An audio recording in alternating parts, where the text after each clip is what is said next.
Desde que nossa espécie aprendeu a olhar para o céu noturno e a se perguntar por quê, nós temos buscado respostas. Por que existe algo em vez de nada? De onde viemos? Qual é a natureza de tudo isto?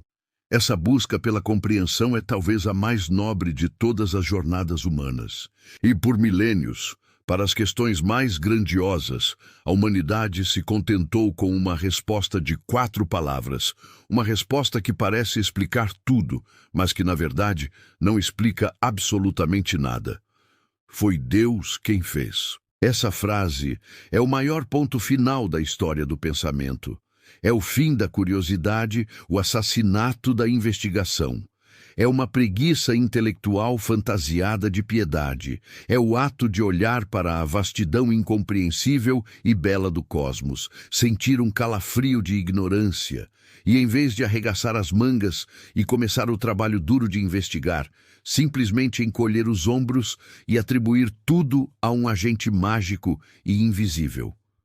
Hoje, vamos rejeitar essa resposta preguiçosa. Vamos demonstrar que as explicações que a ciência, a razão e a observação nos oferecem sobre a natureza do cosmos não são apenas mais sensatas.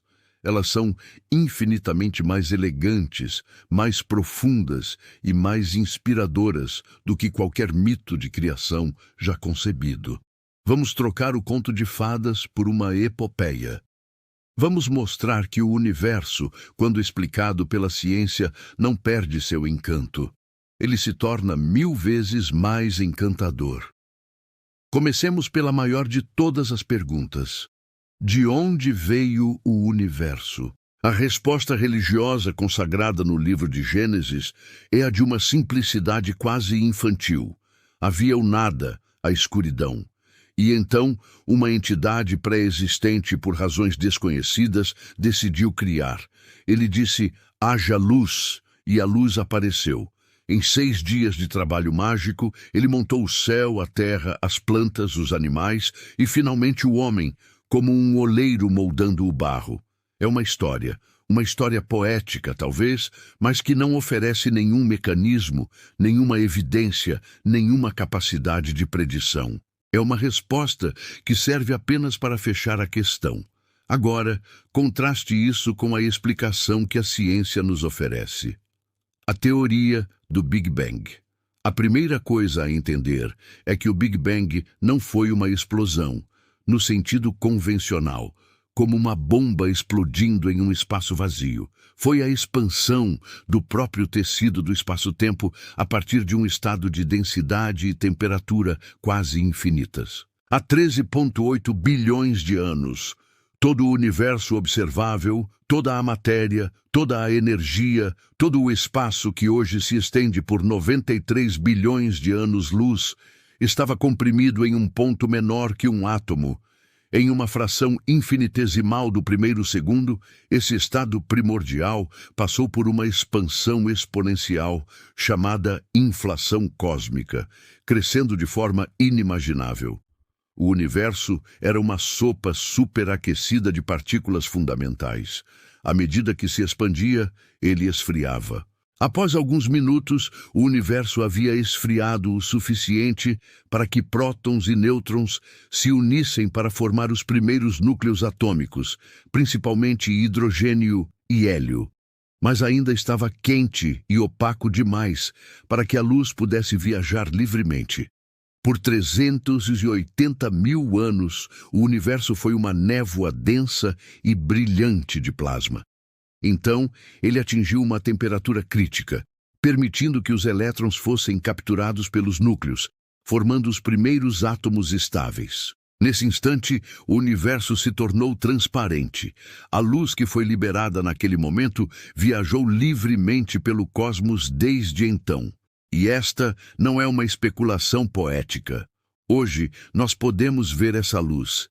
É a radiação cósmica de fundo em micro-ondas, o eco do nascimento do universo, um brilho fóssil que permeia todo o espaço e que é uma das mais poderosas evidências de que o Big Bang realmente aconteceu. Essa teoria não surgiu de uma revelação ou de um sonho. Ela foi construída sobre décadas de observação, e cálculo.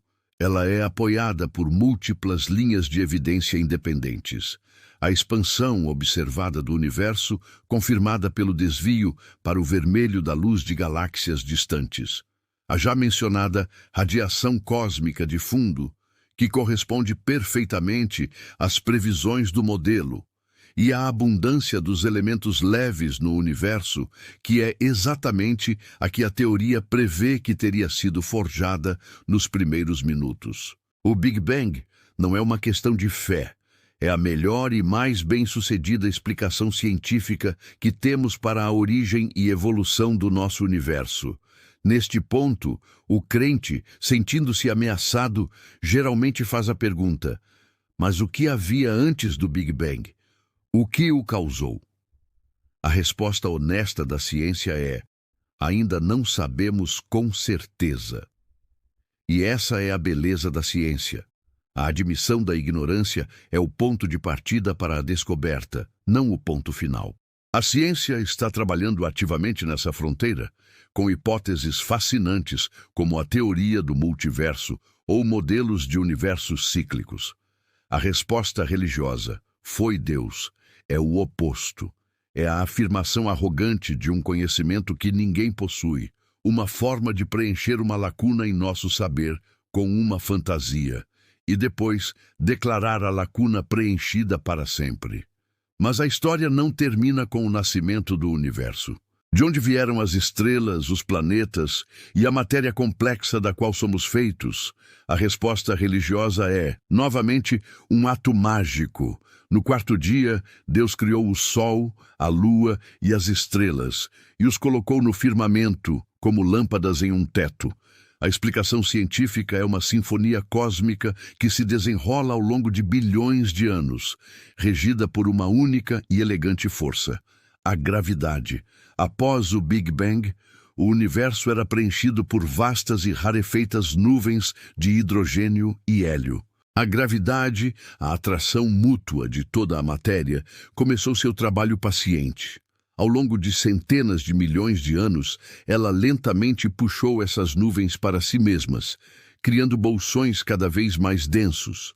No centro desses bolsões, a pressão e a temperatura se tornaram tão extremas que um milagre da física ocorreu: a fusão nuclear. Os átomos de hidrogênio começaram a se fundir para formar hélio, liberando uma quantidade colossal de energia. As primeiras estrelas se acenderam, iluminando o jovem cosmos. Essas estrelas eram fornalhas alquímicas. Em seus núcleos incandescentes, elas continuaram o trabalho da criação. Fundiram hélio para formar carbono, carbono para formar oxigênio, oxigênio para formar nitrogênio, silício, enxofre. Quase todos os elementos mais pesados que compõem nosso mundo e nossos corpos foram fabricados no coração dessas estrelas de primeira geração.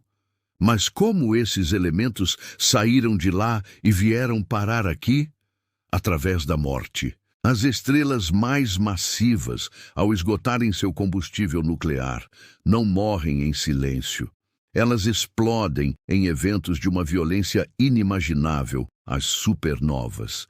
Por um breve período, uma única supernova pode brilhar mais do que uma galáxia inteira.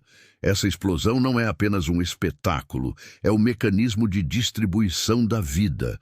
A explosão forja os elementos ainda mais pesados, como o ferro, o ouro e o urânio, e semeia todo o material cozido pela estrela ao longo de vastas regiões do espaço. A nuvem de gás e poeira da qual nosso sistema solar se formou há 4,6 bilhões de anos já era uma nuvem de segunda ou terceira geração, enriquecida com os restos de incontáveis supernovas. O carbono em nossas células, o oxigênio que respiramos, o cálcio em nossos ossos e o ferro em nosso sangue foram todos forjados no interior de estrelas que viveram e morreram bilhões de anos antes de nós. Como o grande astrônomo Carl Sagan disse, nós somos poeira de estrelas. Compare a grandiosidade dessa narrativa, essa conexão profunda e literal com o cosmos, com a história de um Deus soprando em uma estátua de barro. A explicação científica para a nossa origem material não diminui nosso valor. Ela nos enraiza na própria história do universo. Acabamos de cruzar 13,8 bilhões de anos de história cósmica, das profundezas incompreensíveis do Big Bang até as fornalhas nucleares das estrelas que fabricaram os átomos em seu corpo. Vimos como o universo, através de leis elegantes e impessoais, é perfeitamente capaz de gerar complexidade e estrutura, sem a necessidade de um supervisor mágico. Antes de aterrissarmos em nosso pálido ponto azul para explorar a origem ainda mais íntima da vida e da consciência, esta é a pausa para você se juntar a esta comunidade. Se você também se sente maravilhado com a grandiosidade do universo real e não com as histórias simplistas inventadas para nos consolar, inscreva-se no canal para continuar esta jornada de descoberta conosco. Deixe o seu like para mostrar que a celebração da ciência tem mais força do que a repetição de dogmas. E a pergunta para o debate é: o que você acha mais inspirador? A história de um criador que estala os dedos, ou a epopeia cósmica da qual o seu próprio corpo faz parte? Deixe sua opinião honesta nos comentários e prepare-se, porque a história de como a poeira de estrelas aprendeu a pensar é ainda mais espetacular. Tendo traçado nossa linhagem cósmica desde o Big Bang até a poeira de estrelas que formou nosso sistema solar, chegamos à questão mais íntima e, para muitos, a mais misteriosa: a origem da vida. Como em um planeta rochoso e estéril, a química inerte se organizou para dar o salto para a biologia, a resposta religiosa é, mais uma vez, um ato de mágica especial. Deus, em um momento de criação distinta, soprou a vida na matéria inanimada e criou cada espécie de ser vivo individualmente. A vida, segundo essa visão, não é uma propriedade da matéria, mas um dom sobrenatural. A ciência, mais uma vez, nos oferece uma explicação mais gradual, mais naturalista e muito mais fascinante: a abiogênese. É importante ser honesto aqui. A abiogênese, o estudo da origem da vida a partir da não-vida, é uma das fronteiras mais ativas e desafiadoras da ciência. Não temos todas as respostas detalhadas, mas a ausência de uma resposta completa não é uma licença para inserir um Deus, é um convite à investigação. E o que já descobrimos é impressionante. Sabemos que a Terra primitiva era um laboratório químico perfeito. Tinha água líquida, uma atmosfera rica em compostos de carbono, nitrogênio e enxofre, e fontes de energia abundantes, como relâmpagos, vulcanismo e radiação ultravioleta. Experimentos clássicos, como o de Miller-Urey, demonstraram que, sob essas condições, os blocos de construção fundamentais da vida, os aminoácidos, as bases nitrogenadas dos ácidos nucleicos, se formam espontaneamente e em abundância. Nós encontramos esses mesmos compostos em meteoritos, o que prova que a química da vida não é algo exclusivo da Terra, mas é comum no cosmos. O desafio é passar desses blocos de construção para a primeira entidade viva. Os cientistas estão explorando vários caminhos. Uma das hipóteses mais promissoras é a do mundo de RNA. O RNA, primo do DNA, é uma molécula notável que pode tanto armazenar informação genética, como o DNA, quanto catalisar reações químicas, como as proteínas. Isso a torna a candidata perfeita para a primeira molécula autorreplicante. A teoria sugere que, na sopa primordial, moléculas de RNA começaram a se formar e a se replicar com pequenas falhas. E aqui entra a força mais poderosa da biologia, a evolução por seleção natural.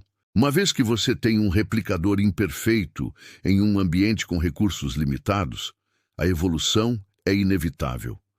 As variantes de RNA, que eram mais estáveis ou que se replicavam mais rápido, ou que conseguiam usar melhor os recursos químicos ao redor, deixavam mais cópias de si mesmas. Ao longo de milhões de anos, esse processo de competição e seleção teria favorecido moléculas cada vez mais complexas e eficientes. Eventualmente, essa química replicante teria se encapsulado em membranas lipídicas simples, as primeiras protocélulas, criando um ambiente interno estável e separado do mundo exterior. A vida não surgiu em um único salto milagroso. Ela emergiu. Foi uma transição gradual de uma química complexa para uma biologia simples. Não foi um raio divino que animou o barro. Foi um processo inevitável de auto-organização da matéria, governado pelas leis da física e da química em um planeta propício. E uma vez que a primeira forma de vida simples surgiu, o algoritmo da evolução de Darwin assumiu o comando para produzir toda a diversidade e complexidade que vemos hoje. A seleção natural, agindo sobre a variação genética aleatória ao longo de 3,8 bilhões de anos, é uma força criativa de um poder quase inimaginável, capaz de gerar sem nenhum plano ou propósito, desde a bactéria até a baleia azul, desde a samambaia até o cérebro humano. A árvore da vida, com suas raízes profundas e seus galhos interconectados, é um testemunho muito mais grandioso da criatividade da natureza do que o zoológico estático do Gênesis. Finalmente, chegamos à origem da mente, da consciência, da experiência subjetiva que nos faz sentir que somos mais do que apenas matéria. Para a religião, esta é a prova definitiva da alma, a centelha divina e material que Deus nos deu e que nos separa dos meros animais. A explicação da neurociência é novamente mais humilde, mas mais poderosa. A consciência não é uma entidade separada que habita o corpo, é uma propriedade emergente do cérebro. É o que o cérebro faz. A palavra-chave aqui é emergência. Pense em um engarrafamento. Milhares de carros individuais, cada um seguindo regras simples, criam um fenômeno complexo e de nível superior, o engarrafamento, que não é uma propriedade de nenhum carro individual. Pense na umidade da água. Nenhuma molécula de H2O individual é molhada. A umidade é uma propriedade que emerge da interação de bilhões dessas moléculas. Da mesma forma, nenhum dos seus 86 bilhões de neurônios é consciente. Nenhum neurônio individual tem pensamentos, sente amor ou aprecia a beleza de um pôr do sol.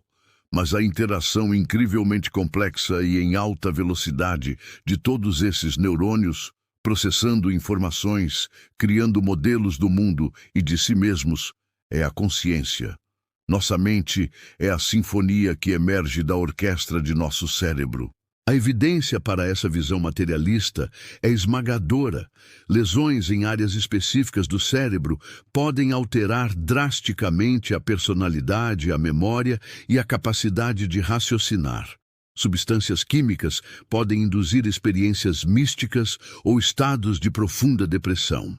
Eletrodos podem estimular áreas do cérebro e evocar memórias vívidas. A tecnologia de escaneamento cerebral pode, em alguns casos, prever uma decisão que você vai tomar vários segundos antes de você se tornar conscientemente ciente dela.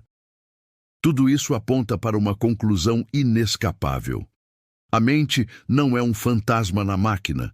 A mente é a operação da máquina.